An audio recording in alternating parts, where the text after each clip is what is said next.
Kurumjari, ELITETV ki Meerep the candidate meng tabiri wasing Muhammad Taram Oksari ngasi kuni puzarli ba candidate siate kana sunati kumbi assembly constituency da Meerep agudurbi adumba Naorem Sorojini Devi ni mana kargi damakta mikhalas le thena ba pami ba kumbi kendra ki kari tongni ba mai pala matung da kari toge khalli ba state asi kari tongni ba hai ufum singa do myam thamjage ahmada Sorojini Taram Oksari Alam ada isagi self introduction to you now kya no adi ipure bagi ming na kari no ai dum thambiyo hai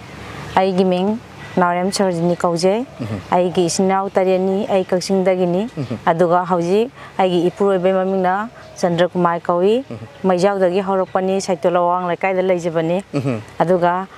tamogi machimnau su moi taruk ni nupa mari nupi ani adubu Tamona su mayamgi sakha thorang kya da dum saruk yaraga su laksari ade kumbi kendra sigi oibada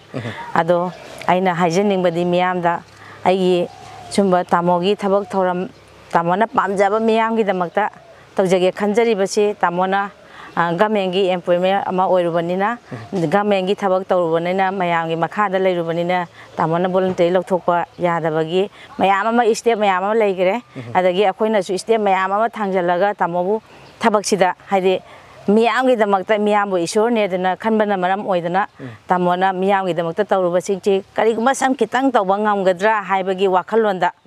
tamona aduna magi tabaksi resign tawjarige ba haibomi miyam da thambiki mathak thongba miyam da adubu miyam na tamona kaiguma hojik leiriba sarkar sidagi police department dagi thokragadi miyam gi chothaba ma oigani haibagi wakhalonda Lady Matak Tomba Singna, Nangin, Pio and a Putoga Sujare, Aduga Kien, the labor Miam Nacho.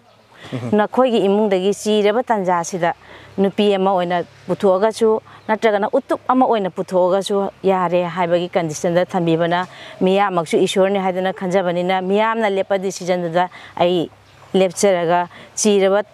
Tampam asida chiraba tanja asida ai miyam na puthokpi bani haiba wakhalon se ai thamjeni okay Sorojini de khangbining se khangjening se khoi isagi education qualification ji kargi tame class ke abna schooling na kai torokpa aduga graduation kai torokpa masa tobe abra kari tobe adu thambiu hai ai thamjarage dude ai kanogi coaching jimbe macha high school da ai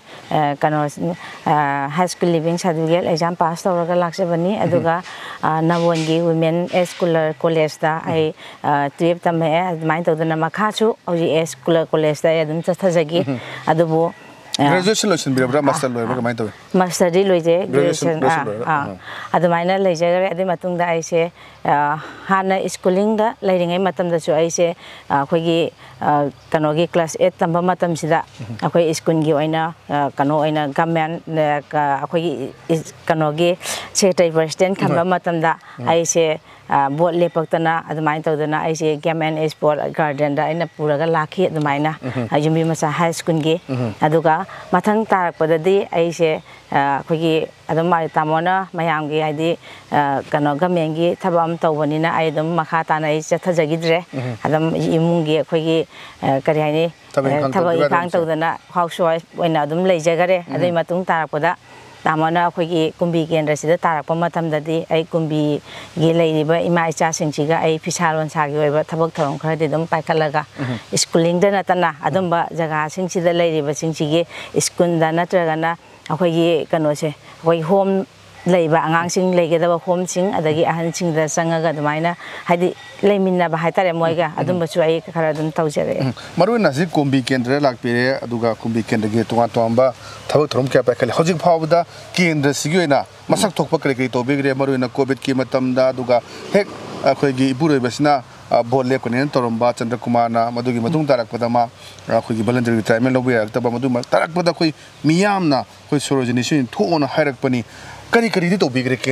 Kendra Aina Tausi, a hamber day education dahana, me and Tamakanza, Kendra Sigi, education gi over department sing at the lady but Kendra Sigi, labor is consing, cry the labor no hyper, Aina hamber to the tickets, how to tell me, although Isham Harako, Saitolawang like I Isigi Saitongi areas, Saitol High School, I don't know lady, how you show I de Mika there at the give functional oide, oide idea how you say, Sarkagi ꯑꯩꯈꯣꯏꯒꯤ ꯒꯃꯦꯟꯒꯤ ꯁ꯭ꯀꯨꯜꯁꯤꯡꯁꯤ ꯑꯗꯨꯛꯀꯤ ꯃꯇꯤꯛ ꯁꯣꯊꯔꯦ ꯍꯥꯏꯕ ꯑꯃꯗꯤ ꯑꯗꯨꯝ ꯑꯩ ꯍꯥꯏꯖꯅꯤꯡꯉꯤ ꯏꯁꯥꯅ ꯑꯗꯨꯕꯨ ꯂꯩꯔꯤꯕ ꯑꯩꯈꯣꯏꯒꯤ ꯀꯦꯟꯗ꯭ꯔꯁꯤꯒꯤ ꯖꯒꯥ ꯈꯨꯗꯤꯡꯃꯛꯇ ꯑꯩꯅ ꯁꯤꯟ ꯊꯨꯡꯅ ꯑꯗꯨꯝ ꯆꯠꯂꯦ ꯍꯥꯏꯗꯤ ꯑꯩꯈꯣꯏꯁꯦ ꯀꯨꯝꯕꯤ ꯀꯦꯟꯗ꯭ꯔꯗ ꯍꯧꯖꯤꯛ ꯂꯩꯖꯔꯦ ꯍꯥꯏꯕꯒꯤ ꯋꯥꯅꯤ ꯑꯗꯣ ꯃꯤꯌꯥꯝꯅꯗꯤ ꯍꯧꯖꯤꯛ ꯖꯒꯥ ꯈꯔꯗꯒꯤꯗꯤ ꯁ꯭ꯇꯦꯠ ꯈꯔꯗꯗꯤ ꯑꯩꯈꯣꯏ ꯏꯁꯤꯡꯒꯤ ꯃꯩꯒꯤ ꯀꯩꯁꯨ प्रॉब्लम लेते कैसु लेते अदुबो अखोइगी कुंबी केंद्रगी एरिया सिंगददी हौजी तसेंगना हाबदा तुति इसिंग तकपा फंगदे अदुना असुंबा मयाम अदगी लैरिबा अखोइगी केंद्रसिगी नापत तांगजेंग अदगी खुलाकपात सिदा जगह सिंग सिदाचु हौजी तोतिगी इसिंग तकपा फंगबा जगह लेते अदुगा ख्वाइदगी सोथरिबा जगहदी हौजी अखोइगी नापत की लैरिबा एरिया से चिंयादा लैरिबा एरिया सिंगसे असिदा तारिबा मिसिंगसे अदुकी मतिक थमोई चंबा हाइगद्रा मोइसे अदुकी मतिक हाइदे मोइदा हाइदे आइना येंगोबा मतंदा नुंसीजबा मकोइदा मयाम लैरि अदुगी जगह सिदाचो आई हाइदे इसिंग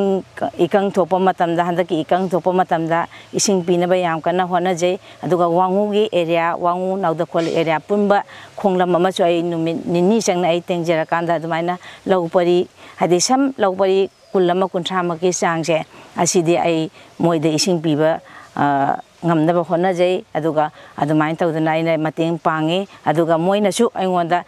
asigi ising pigi ba jaga singsi asidagi akoi phau karabani haduna aingonda chu phau pirakpa adum yauri hojisu aduda sunate hautaki area sida hoji hautak lokol lairiba singsida hadi khonglamji tengdragadi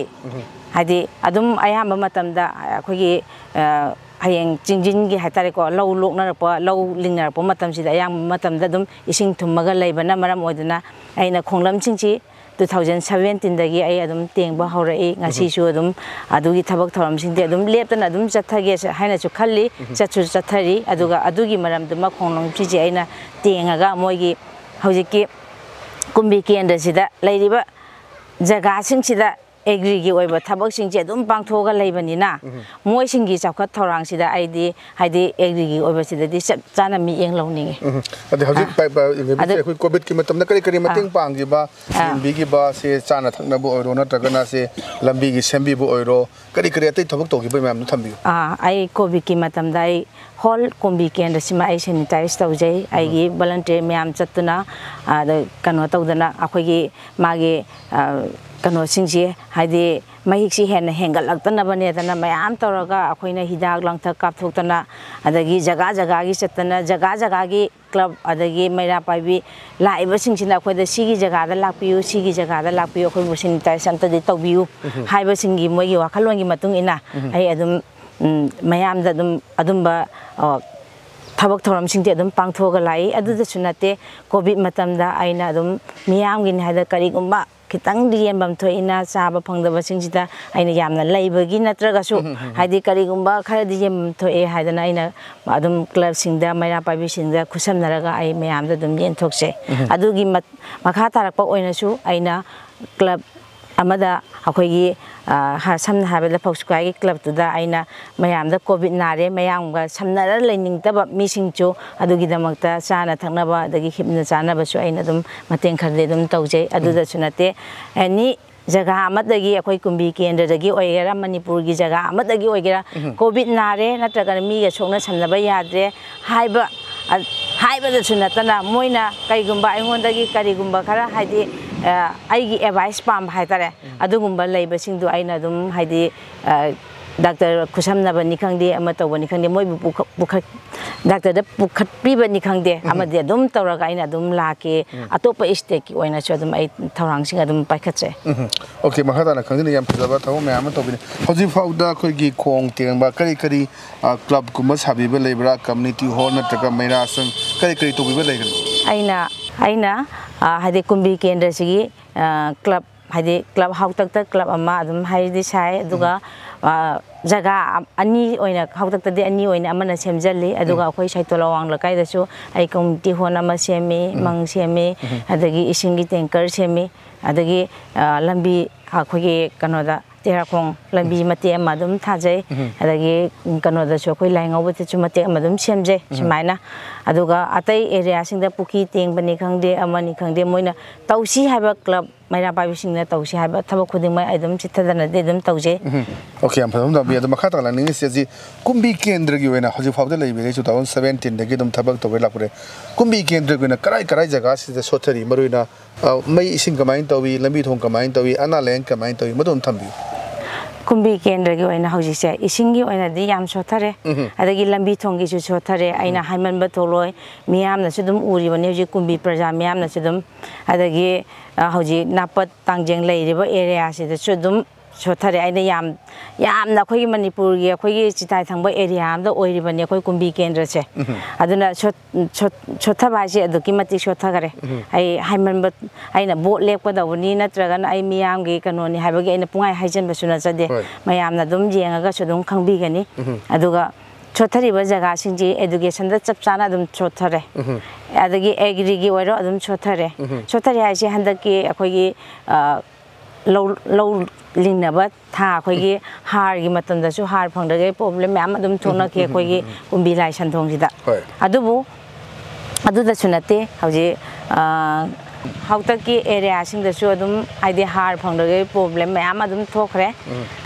ꯑꯗꯣ ꯍꯧꯖꯤꯛ ꯑꯩꯅ ꯍꯥꯏꯖꯅꯤꯡꯉꯤꯁꯤꯅ ꯀꯨꯝꯕꯤꯒꯤ ꯍꯧꯖꯤꯛ ꯑꯩꯈꯣꯏꯅ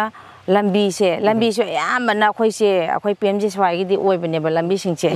ꯑꯁꯤꯁꯨ ꯑꯗꯨꯝ ꯁꯣꯊꯔꯦ ꯑꯗꯩ ꯁꯣꯊꯐꯝꯗꯤ ꯊꯣꯛꯇꯕ꯭ꯔꯥ ꯍꯥꯏꯅꯗꯤ ꯑꯩ ꯈꯟꯖꯩ ꯑꯩꯅ ꯈꯟꯖꯕꯗ ꯑꯗꯨꯒ ꯍꯧꯖꯤꯛ ꯀꯨꯝꯕꯤ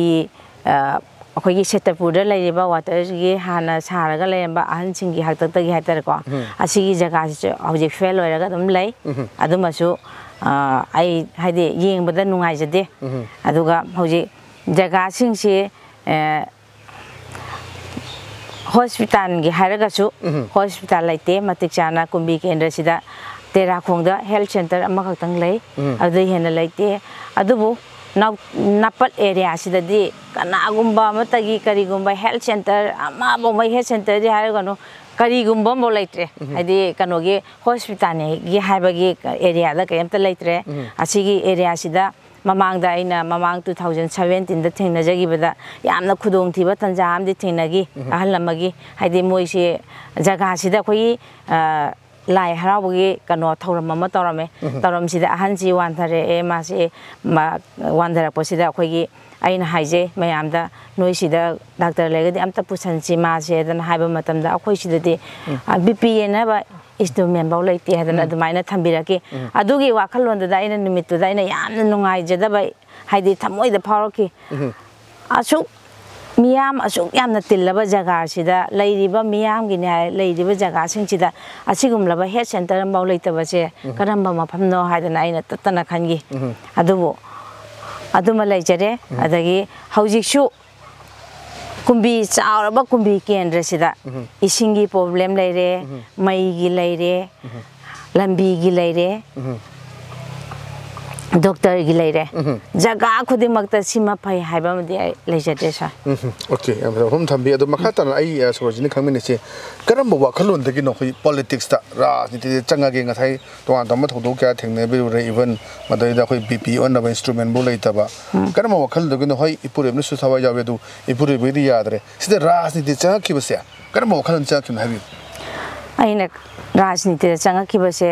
ꯀꯨꯝꯕꯤ ꯀꯦꯟꯗ꯭ꯔꯒꯤ ꯃꯤꯌꯥꯝꯁꯦ ꯑꯗꯨꯛꯀꯤ ꯃꯇꯤꯛ ꯊꯃꯣꯏꯁꯤ ꯆꯝꯃꯦ ꯆꯝꯕ ꯍꯥꯏꯕꯁꯦ ꯍꯥꯏꯅꯤꯡꯉꯥꯏ ꯂꯩꯇꯅ ꯆꯝꯃꯦ ꯃꯣꯏꯁꯦ ꯀꯅꯥꯗꯁꯨ ꯗꯤꯄꯦꯟ ꯇꯧꯒꯦꯀꯅꯥꯗꯁꯨ ꯑꯩꯁꯦ ꯁꯤꯃ ꯍꯥꯏꯔꯨꯒꯦ ꯍꯥꯏꯕꯒꯤ ꯋꯥꯈꯜꯂꯣꯟꯗꯤ ꯃꯈꯣꯏꯗ ꯂꯩꯖꯗꯦ ꯑꯆꯨꯝꯕ ꯂꯩꯖꯗꯦ ꯑꯗꯨꯒ ꯑꯩꯅꯁꯨꯝ ꯃꯣꯏꯁꯦ ꯀꯣꯏꯅ ꯆꯠꯂꯒ ꯑꯩꯅ ꯊꯦꯡꯅꯖꯔꯛꯄꯗ ꯑꯩ 2016 ꯑꯗꯨꯋꯥꯏꯗꯒꯤ ꯃꯣꯏꯒ ꯑꯗꯨꯝ ꯊꯦꯡꯅꯔꯛꯑꯦ ꯑꯗꯨ तसेंना हारबदि 2001 अदुवाइदगी तामोना कुंबीदा तारे अदे मोइगा आइगा दुम कुसमनाइ नुपि अयामबना अदुबो आइना फिसालोन सागी मरमदा थादाबा अदगी मोइनासु आइ नुंसिबिबा असुमाइन तौदना समनरकपनि अदुबो मोइसिगी थमोइसिदा मी अमदा सिमा हाइरोगे सिना अचौबोमनि सिमा हाइदि जगासिदा सि चटलोगा अखोइना सि कानाबा फंगनि हाइबगी वाखलो लैतबा हाइदि यामना चमना हिंजरिबा मोइगी थमोइसिदा खल्लिबा अदगी नोमा नोमागी मखोइना हाइदि चाउदि चाउखनिंबा थबक्ति तौनिंबा मखोइदा हाइदि तौरिबसि कमाइन तौगदौनो हाइबगी वाखलोंदि मखोइदा उबदि फंगदबा अचुंबा नुपि मयामसिना आइगोंदा तत्तना आइगोंदा हाइगी इसे ꯑꯩꯈꯣꯏꯒꯤ ꯐꯤꯁꯥ ꯂꯣꯟꯁꯥꯒꯤ ꯃꯔꯝꯗ ꯅꯪ ꯈꯔ ꯍꯥꯏꯕꯤꯔꯛꯎ ꯂꯪ ꯈꯔ ꯄꯤꯕꯤꯔꯛꯎ ꯁꯨꯃꯥꯏꯅ ꯄꯣꯝꯕꯤ ꯈꯣꯛꯇꯒꯤꯁꯨ ꯑꯗꯨꯝ ꯍꯥꯏꯔꯒ ꯑꯗꯩ ꯑꯗꯨꯃꯥꯏꯅ ꯃꯣꯏꯁꯤꯅ ꯑꯩꯉꯣꯟꯗ ꯄꯣꯝꯕꯤ ꯈꯣꯛꯇ ꯑꯗꯒꯤ ꯕꯣꯔꯥꯌꯥꯡꯕꯤꯗ ꯑꯩꯈꯣꯏꯒꯤ ꯇꯥꯇꯣꯝꯕ ꯍꯥꯏꯗꯅ ꯂꯩꯔꯝꯃꯦ ꯃꯥꯁꯨ ꯍꯧꯖꯤꯛꯇꯤ ꯂꯩꯈꯤꯗ꯭ꯔꯦ ꯌꯥꯝ ꯅꯨꯡꯉꯥꯏꯇꯦ ꯇꯥꯇꯣꯝꯕ ꯂꯩꯈꯤꯗꯕꯁꯦ ꯇꯥꯇꯣꯝꯕꯅ ꯑꯩꯕꯨ ꯖꯒꯥꯗꯨꯒꯤ ꯅꯨꯄꯤꯁꯤꯡꯁꯤꯅ ꯃꯣꯏꯗꯤ ꯐꯅꯦꯛ ꯃꯄꯥꯟ ꯅꯥꯏꯕ ꯁꯥꯕꯅꯤ ꯑꯗꯨꯅ ꯅꯪꯅ ꯁꯨꯃꯥꯏꯅ ꯂꯪ ꯊꯥꯗꯔꯣ ꯑꯗꯨꯒ ꯑꯩꯅ ꯈꯣꯝꯃꯒ ꯄꯨꯈꯠꯂꯛꯀꯦꯒ ꯍꯥꯏꯔꯒ ꯑꯗꯨꯃꯥꯏꯅ 이반이시 따tom바시가 무슬림니 마 아도 무슬림 오이라가서 마게 담오이도다 하이디고 얌나 와나 하우자락번이나 마나 이거다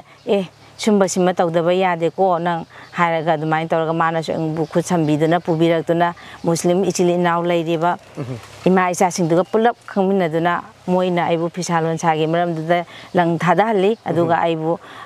자가다 부살라가 아두마이나 ꯆꯥꯎꯈꯠ ꯊꯧꯔꯥꯡ ꯄꯥꯏꯈꯠꯁꯦꯗꯅ ꯑꯗꯨꯃꯥꯏꯅ ꯇꯧꯕ ꯑꯁꯨꯝꯕ ꯃꯌꯥꯝꯁꯨ ꯂꯩꯈ꯭ꯔꯦ ꯃꯣꯏꯒꯤ ꯑꯋꯥꯕ ꯃꯌꯥꯝ ꯊꯦꯡꯅꯈ꯭ꯔꯦ ꯑꯗꯨꯗꯁꯨ ꯅꯠꯇꯅ ꯑꯩꯈꯣꯏꯒꯤ ꯀꯨꯝꯕꯤ ꯂꯩꯔꯤꯕ ꯏꯃꯥ ꯃꯩꯔꯥꯄꯥꯏꯕꯤꯁꯤꯡ ꯂꯩꯔꯤꯕ ꯍꯧꯖꯤꯛꯁꯨ ꯏꯃꯥ ꯊꯝꯕꯥꯝꯆꯥ ꯏꯃꯥ ꯖꯒꯣꯏ ꯁꯥꯕꯤ ꯍꯥꯏꯗꯅ ꯃꯣꯏ ꯂꯩꯔꯤꯕ ꯃꯤꯁꯤꯡꯁꯤꯅ ꯑꯩꯕꯨ ꯌꯥꯝꯅ ꯅꯨꯡꯁꯤꯅ ꯂꯨꯅ ꯇꯥꯃꯣ ꯅꯨꯡꯁꯤꯅ ꯂꯨꯅ ꯇꯧꯕꯅꯤꯅ ꯇꯥꯃꯣꯗ ꯇꯧꯕ ꯑꯗꯨꯃꯥꯏꯅ ꯑꯩꯉꯣꯟꯗꯁꯨ ꯇꯧꯔꯛꯈꯤ ꯑꯗꯨꯕꯨ ꯃꯣꯏꯁꯨ ꯍꯧꯖꯤꯛꯁꯦ ꯍꯣꯝ ꯂꯤꯡꯈꯠꯂꯒ ꯂꯩꯕꯅꯤ ꯑꯍꯟꯁꯤꯡꯒꯤ ꯍꯧꯖꯤꯛ ꯏꯃꯥ ꯊꯝꯕꯥꯝꯆꯥꯁꯦ ꯃꯣꯏꯗ ꯆꯠꯂꯀꯥꯟꯁꯤꯗ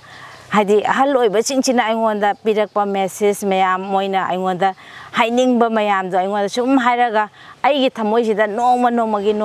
모이부 눅시버기 탁시 노마노마기 좀 헬레키 아두다 추나타나 라이리바 호지 거기 차이톨 에리아시다기 잘라가 거기 가누콜 하이드나 파워벌란 비에만 라이리 가누콘치다기 와틀란벤 살랑원진 하우탁 하이드나 수마이나 타가다 와 에리아 싱치다 징콩치야다 거기 타모이 싱라바 누피 kaya nupa kaya lairi singchida aduki matik wai moise nomagi chara tanbada wana talaba mioi singchina makutta hadi karigumba kharadi phanghaudaba nomagi chara talhaudaba yade dana aina lambi se chappa matangda moise achuki matik wana thengnajarpa myam sidagi aisu mioi banina nomadi mi singchigi marakta tilaga moisingi karigumba mating khara pangbasu yai tamona pangba khaktana tana aisu pangba yaina adana haibagi wakhalonda kumbi kendra sibu amok tangdi anoba kumbi ohange haibagi wakhalonda anoba kendra ma ohange haibagi wakhalonda ai PFC thamaga ai politics ta changa kira politics ta changa ki bani aduga masida khongda ki bani adubu aina hojisu haijari karigumba thabak ama aina tauge khalakpa khudingmakse ai ngamjage haibam ju mayam da haijari yamaso hum tambi politics kamai sa kena maruna khoi BJP khalurise karigina tongan tongan party mayam leiko Congress lay NPP lay JDU lay mayam lay BJP maruna paamburise kamaina paamru no magi ideology si kaino kamaina khanbi Sorojini aina BJP pamjaru bagi maramdi ai 2017 dagi ai BJP da dam ming chalaga laki 2007 and 19 chida ai BJP active member ama oina dum leijai adubu hauji aina miyam gi kariguma thabak khara thawam khara tauge khanbase masagi national gi international gi thakta laiba khoi gi party ama darkar oibra haina ai khanje aduna maram oidana aise kariguma hauji su state tachu adum kanona khoi BJP na pale center da chu pale aduna asigum laba haidi hauji oina pale ba sarkar siga khusam naragadi ai suksoi soidana miyam gi damakta haidi yam thak wangna ai miyam da mateng pangba ngamjagadra khanjabagi ai tasengna harabada ai BJP da sanction chabani hum thabi aduga pakhatara lakse ningi sina koi rajit wala singchi highlight na koi chongthok chongthin tong hai tar ko ngasina party am de ba atobom na party am de ba sai sida politicians sing se praja singna lan urak kodong torpa sai sida di as a candidate amoina intending candidate amene kari hai kari khali chongthok chongthin to bagi sarkar amasmaina urakpa MLA sing se myamna praja sing thajaba wala pui mamim ta ba sai sida Sorojini kai habini aina sai sida haijening bade lairiba khoigi hana leader oina leijariba singche asisina chongthok chongin tawasida prajagi miyengchi aduki matik haidi akoigi culture ama oina rajniti si urakpa haitare moigi thamoisida tungda oirakadaba moina akoigi mapi mapa oirakadaba moisingjina amadamak chongi tawraga asmaina tawrakpase haidi miyamgi damaktadi aina tasengna haibada ai chongthok chongjin tawbana taba isagi phirep ama leiraga leigiba wakhallo lama oiraga leigiba thabak thoramsingse akoina chongthok chongjin tawragadi haidi migi wakhalonda ahongba amadin change amadi adum laidana asumba lakpase la aningte adubo hojikti ayamana Congress na palamba group chu BJP da changai BJP da lairamba si ju Congress da changi achumaina sarkar si phanaba oina semgapani haidana chungthok chungjin tawraga punjanna ba khonai hairaga chu miyamna di sarkar se phajana udi ado udabana maram oidana tasengna hajabada thamoi sengna party da changjarakpa mi singchidi phajana akhogi grassroots tagi changakpa singche asidi mayek sengna miyam sida yamna thamoi sengba mioi ama oina puthopadi ai tasengna pamche yam ko hom dabi ai marak sida aten ba brem la joge break matung da Sorojini nikhil sida mai pa di kai to dage state ke issue drug ki issue aduga unemployment ki issue da kari wakhalon lebege habdi mem hamjage so be bas aten ba brem la joge break matung da yam thuna hanjar bunga angta changjarake yani pawung changbiro hekta lengchimbiro kari tana sigi pawung bunga Panthavi Construction Private Limited ta flat lebagi khudong chabalei harisibo leye pawung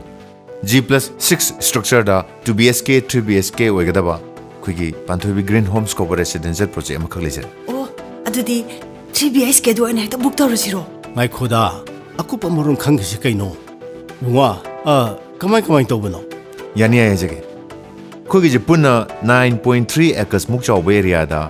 apunba flat masing 616 sagadabani mafamna khabam bamdiada Imphal International Airport gi minute 10 mu chalaga dumler hojing matam gi modern living style da modern amenities kayam yawba koi shamna harabada club house gymnasium indoor stadium tennis court swimming pool ade kids play area departmental store pharmacy koi rainwater harvesting loina na power backup ki facilities kayam sule aduga customer singi yengba nuaina bagi damakta flat asigi mongda sample amasu saraga dum thamjaraban yam nungai ni yomai babu ngasi mo book tawrasiba ngai khoda nangba bunga payment gi matang duna kamdauba anbada khoi gi apunba sembam du gi 10% di down payment pibiraga lemoriba 90% aduna khoi chahida 6.99% da thagi installment basis da tv beagani oh sadudi yamna laina lay harjanina bunga hujiki model flat to ungte henge yagadro yani ayengan jage lengchimbiro pawung lengchimbiro sian ba bedroom with attached washroom le yembiyo menam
pawung sine 3 BSK gi koi flat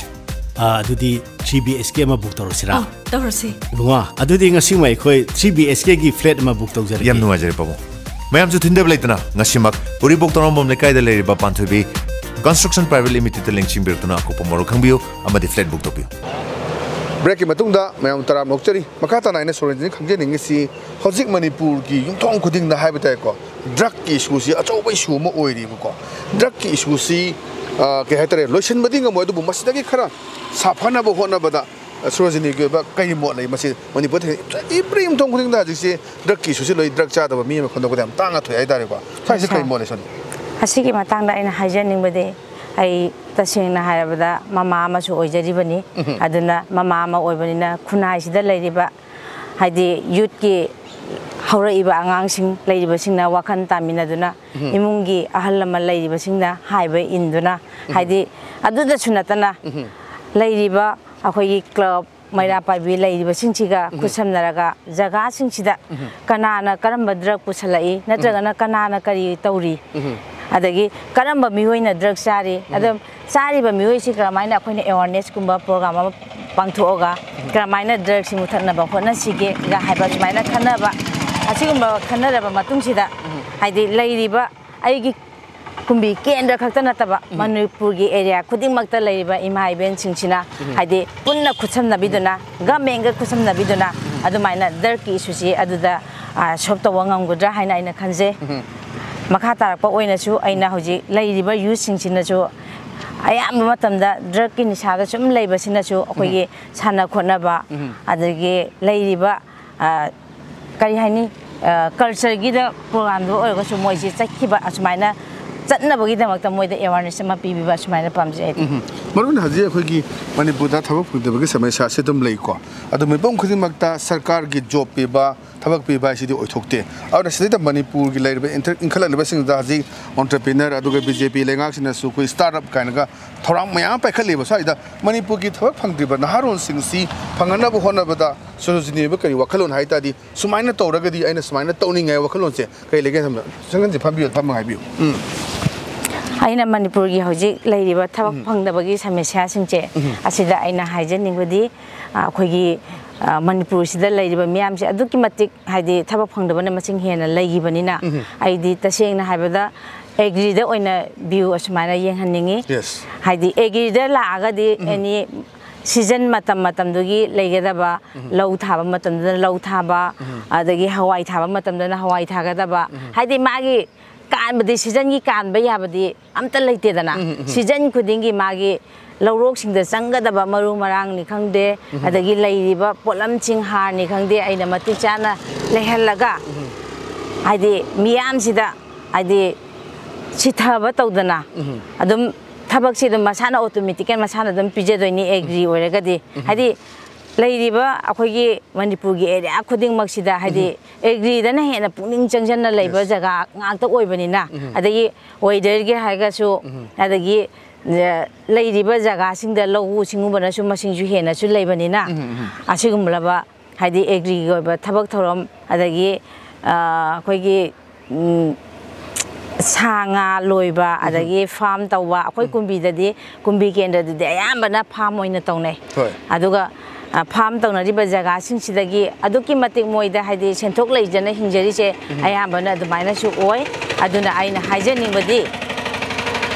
kumbi kendra sida agri gi oiba akhoi Manipur gi jaga khudingda agri gi oiba thabak thoram singche ai chap chana paikhanalni okay hajik se corona Sorojini vote khom matam dai tare ko praja sida kari message na piri ba se jaga meeting chalagani camera meeting torongani mayam torongani ko size da kamaina no habi matam da kari no haraga praja singda maruna kumbi kendra gi thangnari praja sing wa sing kamain toraga vote se khom maina hai aina miyam da hajabadi atai haidi ko yamna siraba tanjam su oire aduna akhoi kumbi kendra gi area sing sida aina hautak ta chatluba matam dana hautak ki area se ising thumba area ma oibani na aina ai jaga singi ising thumi ba se khonglam ching se ai ting dana adagi khonglam ching ji mamang da su aina teng ga su lai aduga matam dugi maru marang pi gani aduga ai suksoi dana nupi singi oiba chotarariba jaga sing adagi nupi singna phisalon sada chothaba oiraga su society gi maram da chothaba oiraga su adagi tailoring gi jaga da chothaba oiraga su aina adugimbado moi gi damakta ai shop tawgani haidana ai tasengna dum haijai tawgi basu dum jawre aduga ayambana jaga akhoi gi kumbi da hairagana kumbi leiriba jaga sidadi akhoi gi farm tawa area ma oibani na aina akhoi gi farm sing du ising kanglakpa matam da ising chingjanjage adagi puki kangla poma tanda puki cingjenjage hai bagi wakalon adagi ngai ai naba machine sumaina leibani ado leidiba singche ai ithandana tawraga di yararoi aduna mayam punna sumaina mayamna ai iteng pangbiu aduga pangbiraba matungda department dagi lauthaba yaba kari leige se akoi thiminarasi asmain tawdana mayamge ai chawkha thorang singsida ai miyamga khuchamnana miyamga yamna naknaba mongda ai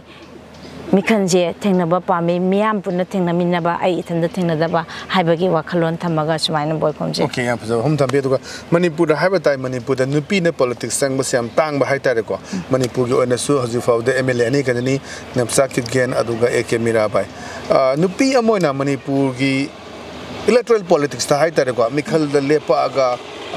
mai pa ko siam tang adu nupi na su population o he yamne hele adu nupi na vote lepa kanda yamna tholak taba yamna kaab sungam daba stage da eje nupi amoina Sorojini na nupi voters sinda kari habini aina haijaning badi nupi voters singsida hadi nupi se khoigi sakhumda dum haidi laigada boni haibagi niyom ama thaina khoigi ipaibu singsina suppose waribu ai hoji khoigi pabung haitare ko ai popi basina matam duda khoi isinau tariel oiri tariel oiba matam sida ai ahum subani nupi adubu nupi ngakta mari oina mathang mathang oigi adubu nupi da haidi ko nupi di haidi khara dum kari haini yumda dum laigada boni yumda dum lairi khara tamaga laigada boni mayum hadi sumaina mayum pangargadamni haibagi wakhalonda oina thambiba miyamna matamdugi aduga haujikti adugi nupida dumaina thamgadabani haibasigi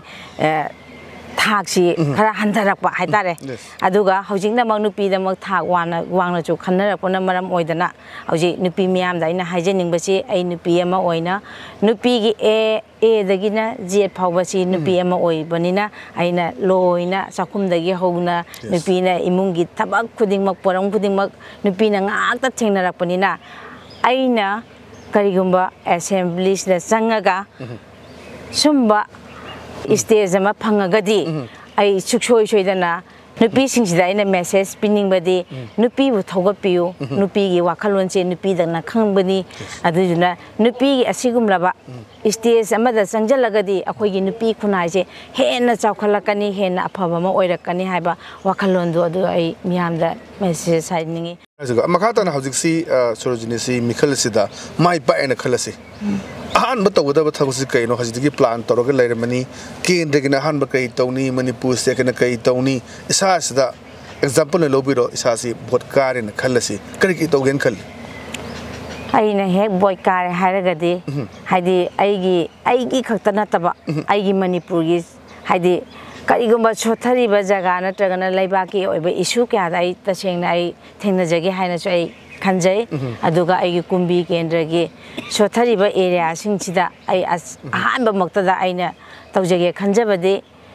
nupi gi thongna hengal hanba ama oihaningi ade ani suba oina ai miyamna su haidi kumbi kendra sida leiribase lawmina su maching henbanina ai si lawmi gi oiba thabok thoram si ahan ba maktada ai